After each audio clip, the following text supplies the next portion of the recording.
নমস্কার দর্শকবৃন্দ, আজকের ভিডিওতে আমরা আলোচনা করব ভগবদ্গীতার ষষ্ঠ অধ্যায় নিয়ে, যার নাম ধ্যানযোগ বা আত্মসংযম যোগ।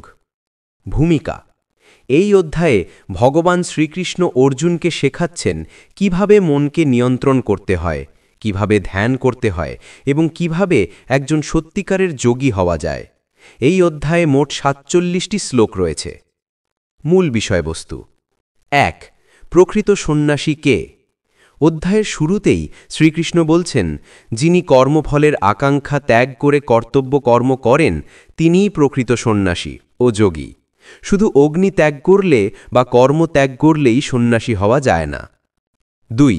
আত্মোন্নতির পথ: ভগবান বলছেন, নিজের দ্বারা নিজেকে উদ্ধার করো, নিজেকে অধঃপতনে নিয়ে যেও না, কারণ মানুষই নিজের বন্ধু, আবার নিজেই নিজের শত্রু। যে নিজের মনকে জয় করেছে সে নিজের বন্ধু, আর যে মনকে জয় করতে পারেনি সেই মন শত্রুর মতো কাজ করে। ৩.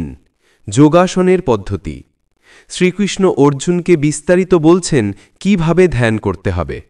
পবিত্র স্থান নির্বাচন: একটি সূচি ও নির্জন স্থানে কুশাসন, মৃগচর্ম ও বস্ত্র বিছিয়ে আসন তৈরি করতে হবে। বসার ভঙ্গি: সোজা হয়ে বসতে হবে, শরীর, মাথা ও ঘাড় সোজা রাখতে হবে। দৃষ্টি: নাসাগ্রে দৃষ্টি স্থির রাখতে হবে। মনের অবস্থা: মনকে শান্ত রাখতে হবে, ইন্দ্রিয়গুলিকে সংযত রাখতে হবে। ৪. সংযমী জীবনযাপন: ভগবান বলছেন, যোগ সাধনার জন্য মধ্যপন্থা জরুরি। যোগ তার জন্য নয় যে অতিরিক্ত খায় বা একদম না খায়, যে অতিরিক্ত ঘুমায় বা একদম জাগে তার জন্যও নয়। যে ব্যক্তি খাওয়া, ঘুম, কাজ এবং বিশ্রামে সংযত, তার জন্যই যোগ সহজ হয়। ৫. মনের নিয়ন্ত্রণ: অর্জুন প্রশ্ন করেন, হে কৃষ্ণ, মন তো খুবই চঞ্চল, প্রবল ও দুর্দান্ত। এই মনকে নিয়ন্ত্রণ করা বায়ুকে নিয়ন্ত্রণ করার মতোই কঠিন। শ্রীকৃষ্ণ স্বীকার করেন যে মনকে নিয়ন্ত্রণ করা কঠিন, কিন্তু অভ্যাস অর্থাৎ নিয়মিত চেষ্টা এবং বৈরাগ্য অর্থাৎ আসক্তি ত্যাগ দ্বারা এটি সম্ভব। ৬. অসফল যোগীর গতি: অর্জুন একটি গুরুত্বপূর্ণ প্রশ্ন করেন। যে ব্যক্তি যোগের পথে চলতে শুরু করেছে কিন্তু সম্পূর্ণতা অর্জন করার আগেই মৃত্যু হয়, তার কি হয়? ভগবান অত্যন্ত সান্ত্বনাদায়ক উত্তর দেন, হে অর্জুন, এই পৃথিবীতে বা পরলোকে তার বিনাশ নেই, কারণ শুভ কর্মকারীর কখনো দুর্গতি হয় না। সেই ব্যক্তি পরবর্তী জন্মে আবার যোগের পথে ফিরে আসে এবং সেখান থেকে শুরু করে যেখানে সে থেমে গিয়েছিল। ৭.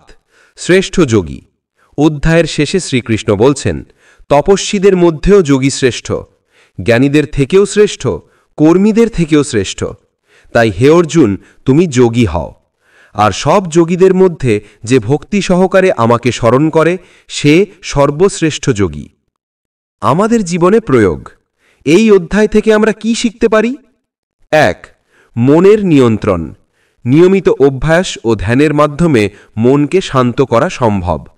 ২. সংযমী জীবনযাপন: অতিরিক্ত কিছুই ভালো নয়, মধ্যপন্থাই শ্রেয়। ৩. কর্মফল ত্যাগ করা: ফলের আশা না করে কর্তব্য পালন করা। ৪. আশার বাণী: যে কোনো শুভ প্রচেষ্টা কখনো বৃথা যায় না। উপসংহার: ভগবদ্গীতার ষষ্ঠ অধ্যায় আমাদের শেখায় কিভাবে মানসিক শান্তি ও আত্মিক উন্নতি অর্জন করা যায়। এটি শুধু প্রাচীন জ্ঞান নয়, আজকেও চাপপূর্ণ জীবনে এর প্রাসঙ্গিকতা অপরিসীম। যদি এই ভিডিও আপনার ভালো লেগে থাকে তাহলে লাইক করুন, শেয়ার করুন এবং চ্যানেল সাবস্ক্রাইব করতে ভুলবেন না। কমেন্টে জানান আপনার মতামত। জয় শ্রীকৃষ্ণ।